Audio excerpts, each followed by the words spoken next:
Hello and welcome back to Inquisitor Martyr.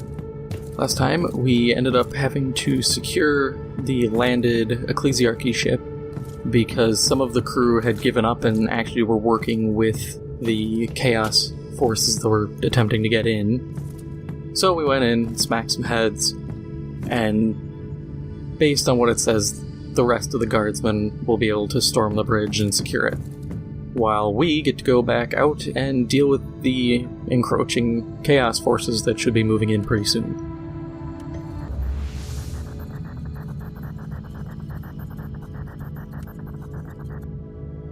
All the preparations for the transport of the relic have been completed. Unfortunately, the forces of the Crusade haven't been able to break through to the Triumphant, and the ship can't remain secure for very long. We must begin the evacuation without delay. Ordo Analyticae have narrowed the feasible tactical options to the following decisions. Launch a coordinated assault towards the nearest allied battalion with all available forces.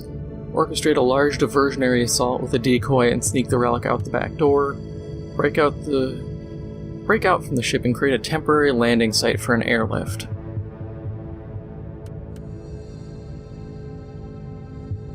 All these options suck, because I would say make a coordinated assault, but it depends on how far away the nearest allied battalion is. Diversionary assault is going to cause a lot of collateral damage, I can guarantee that one.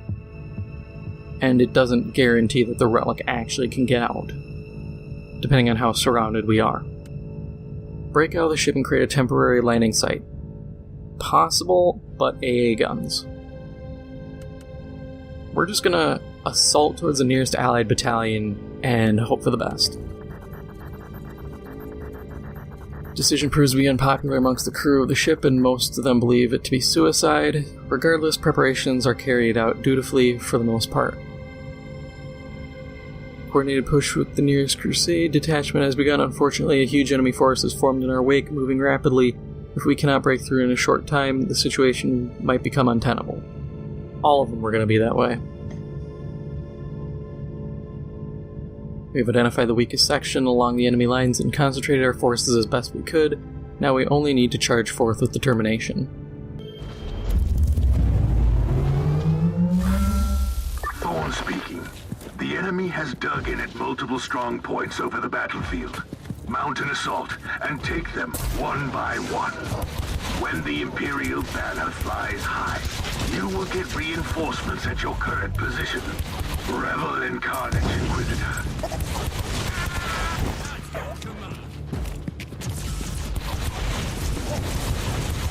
This should be relatively easy. And I feel like tactically this was the best option, because a decoy, that's not going to end well, and that's guaranteed high casualties, because you're sacrificing one group for another, while trying to create that safe space for air pickup. If I was attacking a ship, I would put AA around it just to prevent air reinforcements.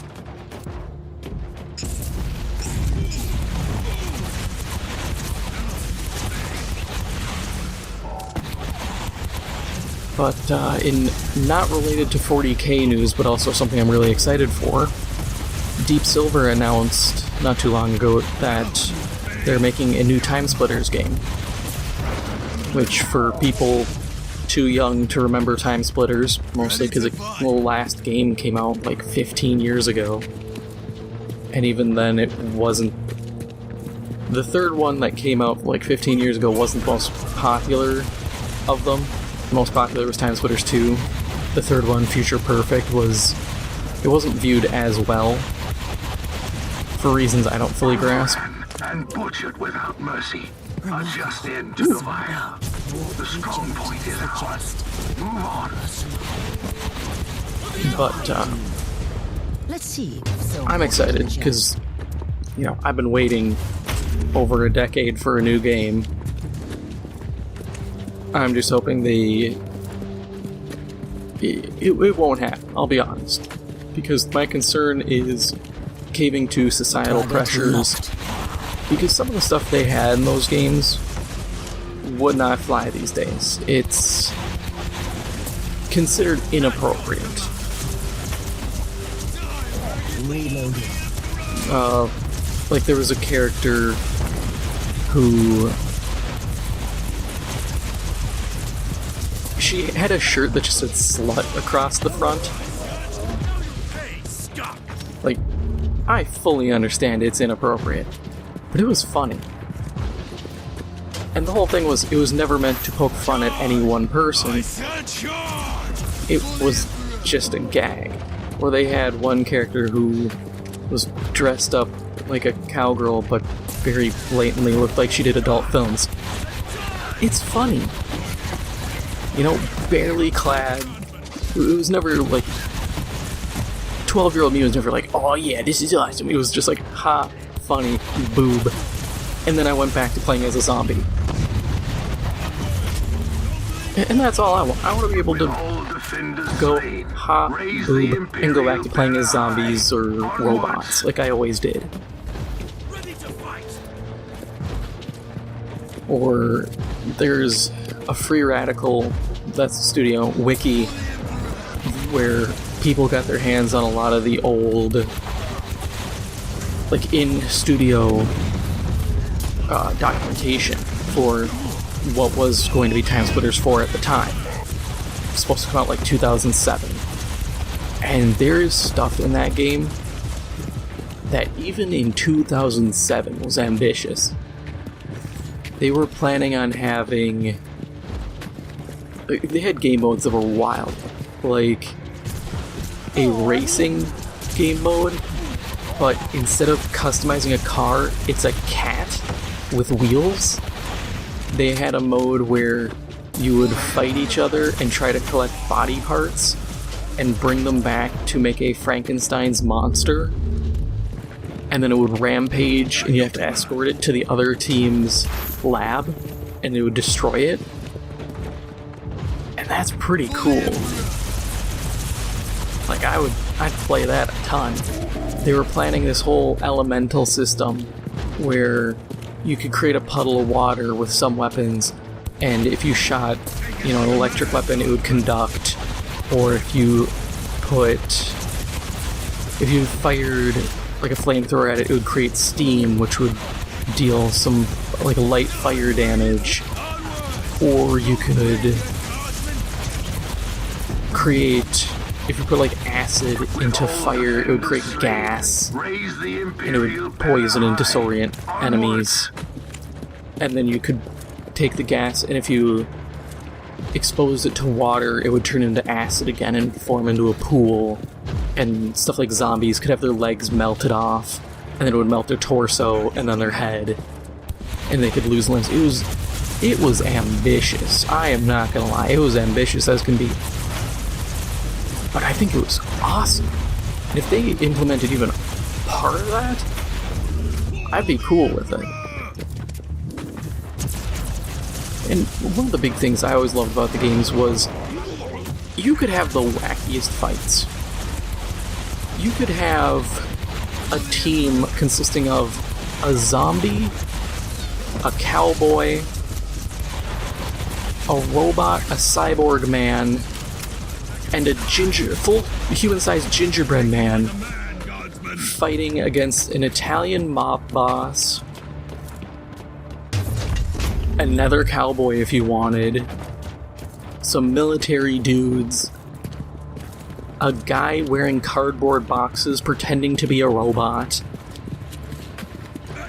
and just like a man who's a man-sized duck.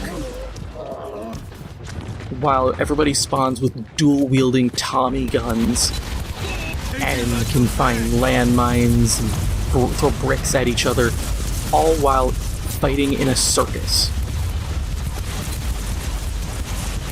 It's absolute insanity, and that's what's so fun about it. None of it had to make sense.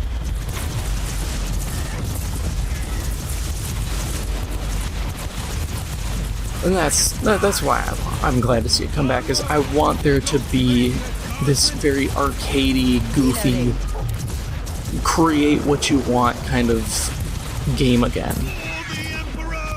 Because initially I was hoping that Epic was gonna see the potential and make Fortnite like that. The enemies But of they the didn't. Imperium failed miserably. Especially because given how popular Fortnite is, we could have had like Batman dual-wielding, Uzis fighting Thanos, and I would absolutely play that. But since they didn't do it, I'll just keep waiting, and when Time Splitters comes out, I will play it. And I will put it on the channel. That might be a few years out, but I'll definitely do that. And when Time Splitters Rewind, the fan-made remaster of the original 3 games, comes out, I'm gonna put that on the channel. Depending on if they have the story mode done, I'll do the story. Otherwise, I'm just gonna goof about in multiplayer.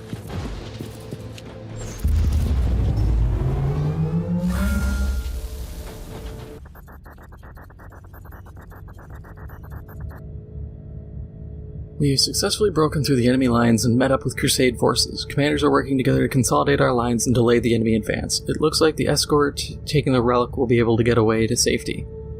The relic has been kept from the clutches of the arch-enemy. News of the victory can now be spread wide to bolster the morale of innumerable Imperial subjects.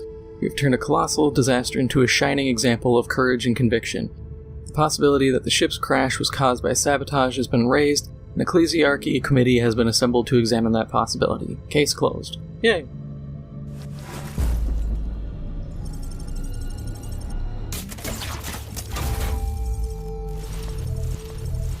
Ooh, that stun mine might be... I mean, it's a stun mine, I always like those. But that is all for now. If you enjoyed this episode, make sure to hit the like button, it helps out the channel a lot. And if you haven't already, make sure to hit the subscribe button. Thank you for watching, and I'll see you in the next one.